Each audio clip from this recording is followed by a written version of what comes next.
lawless waters setting the stage. The Gulf of Aden, a narrow stretch of water connecting the Red Sea to the Indian Ocean, holds a dark secret. Beneath the surface of its sun-kissed waves lurks a hidden world of violence and desperation, the domain of Somali pirates.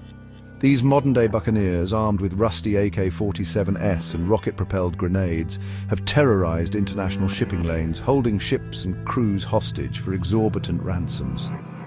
Their story is one of poverty, desperation, and the allure of quick riches in a land ravaged by decades of conflict. But it's also a story of international intrigue, high seas chases, and the murky waters of morality when confronting lawlessness on the open ocean. For years, these modern-day pirates have operated with impunity, exploiting the chaos of a failed state and the vastness of the sea.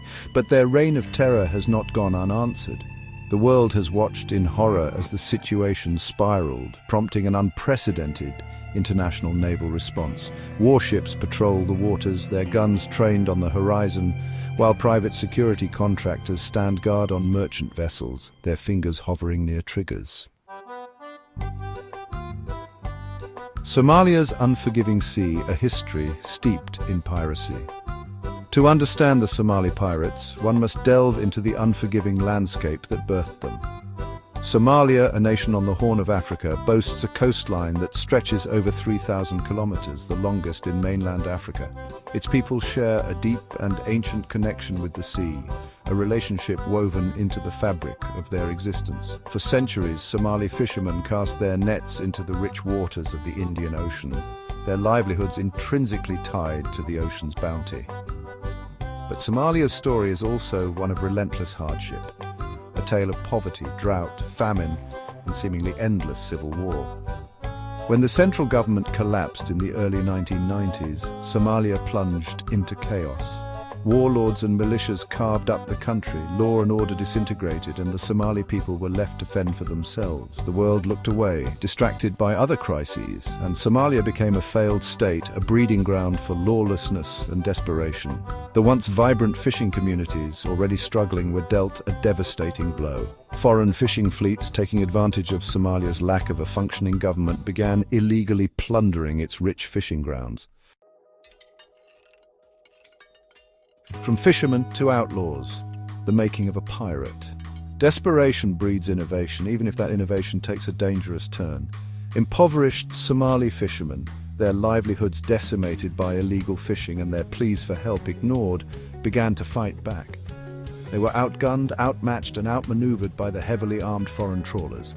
What started as an attempt to defend their territorial waters and livelihoods soon morphed into something more sinister: piracy. The line between fisherman and pirate blurred, a moral compromise made in the face of impossible circumstances. With little choice but to resort to desperate measures, these fishermen-turned-pirates began targeting commercial vessels passing through the Gulf of Aden, a vital shipping lane connecting Asia, the Middle East, and Europe. They were driven by a potent cocktail of poverty, anger, and opportunity. The potential rewards of ransoms, often reaching millions of dollars, were too tempting to resist in a land where survival was a daily struggle. Word of successful hijacking spread like wildfire, drawing more recruits to their ranks. Young men, some barely old enough to shave, traded their fishing nets for AK-47s and RPGs, lured by the promise of riches and a way out of their desperate circumstances.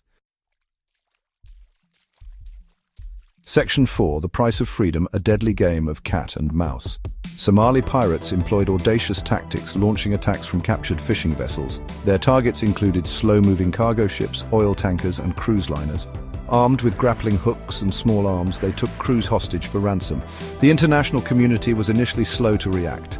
A multinational naval force was assembled to patrol the Gulf of Aden. Private security contractors were hired to protect commercial vessels. Section 5. High Seas Justice or Summary Execution. The Maersk, Alabama Incident. The Maersk, Alabama Incident in April 2009 highlighted Somali piracy and sparked debate on lethal force. The US-flagged Maersk, Alabama was attacked en route to Mombasa, Kenya. Captain Richard Phillips and his crew fought back but were taken hostage. Phillips volunteered as a hostage to save his crew. The pirates escaped with Phillips, leading to a 5-day standoff. On April 12, 2009, Navy SEAL snipers received the order to act. In a daring raid, SEALs killed the pirates and rescued Phillips. Section 6. Ghosts of the Ocean. The unseen cost of piracy. The Maersk, Alabama incident, while hailed as a victory against piracy, also exposed the human cost of this complex issue. The 4 Somali pirates killed in the raid were young men, their lives cut short in a hail of bullets, their bodies buried at sea. The surviving pirate Abduwali Muzi, a teenager at the time of the attack, was captured, tried and sentenced to 33 years in a US federal prison. His story, while a stark reminder of the consequences of piracy, also highlighted the difficult circumstances that drove him and many others like him to a life of crime on the high seas. The human cost of piracy extends far beyond the pirates themselves. For the hostages caught in the crossfire, the experience is nothing short of terrifying. Held captive for months, sometimes years, in cramped, unsanitary conditions, they endure psychological torture, physical abuse, and the constant threat of death. Many return home deeply traumatized, their lives forever altered by the ordeal. The families of hostages living with the agonizing uncertainty of their loved one's fate are also victims of this brutal trade. The emotional scars of piracy run deep, leaving an indelible mark on the lives of all those touched by this scourge.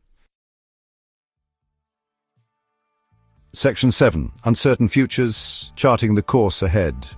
The international naval response, while successful in curbing Somali piracy, has not eradicated the problem entirely. The root causes, poverty, lack of economic opportunities, and instability in Somalia persist, creating a fertile breeding ground for lawlessness and desperation.